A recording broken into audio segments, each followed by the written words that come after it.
চতুর্থবার আইপিএলের ফাইনালে বিরাট কোহলিরা। তবে আরসিবি আর ট্রফির মধ্যে আর মাত্র একটি ম্যাচের দূরত্ব। তবে এদিন যে আধিপত্য দেখিয়ে জিতল তারা, তাতে ফাইনালে এবার যেই থাকুক তাদের রক্ষা যে অন্তত কঠিন হবে সে কথা বলা যায়। এদিন বলে হ্যাজালউডের অসামান্য পারফরম্যান্সের পর সল্টের ঝোড়ো ব্যাটিংয়ের কোনো জবাব পাঞ্জাবের কাছে ছিল না। প্রথমে ব্যাট করতে নেমে শুরুতেই ঝটকা খায় প্রীতি জিন্টারের দল। জস দাওয়ালের বলে মাত্র 7 রানে ফেরেন প্রিয়াংশু আর্য।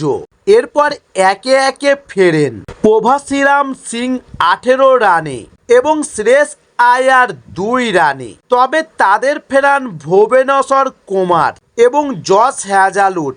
তবে আরসিবির দলে হ্যাজালউড ফেরার পর তাদের বোলিং বিভাগকে বাড়তি আত্মবিশ্বাসী বলে মনে করা হয়েছে।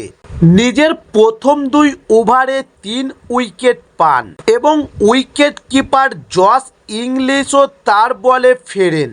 একটা সময় বেঙ্গালুরুর গতির তারকাদের দাপটে পাঞ্জাব 50 রানে 5 উইকেট খোয়ে ফেলে।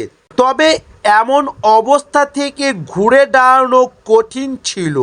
যদিও লড়াই করলেন স্টোয়নিস 17 বলে 26।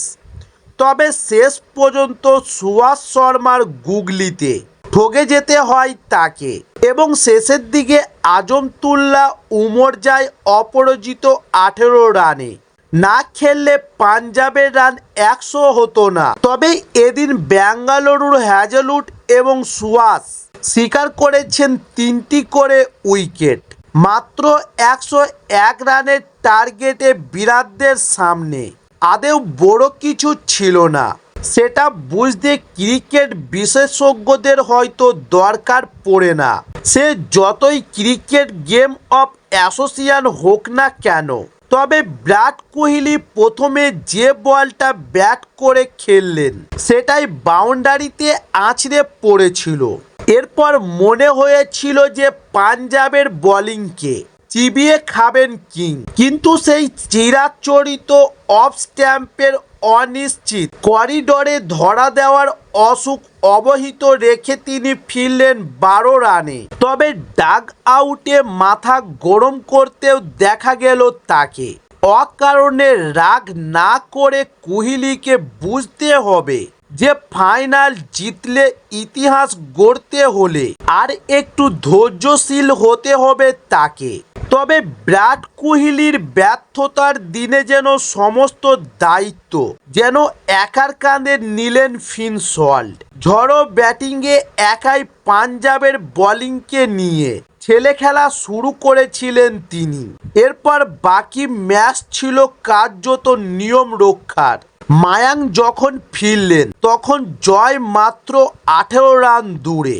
শেষ পর্যন্ত সল্ট অপরাজিত রইলেন 27 বলে 56 রানে। মারলেন 6টি 4 ও 3টি ছক্কা।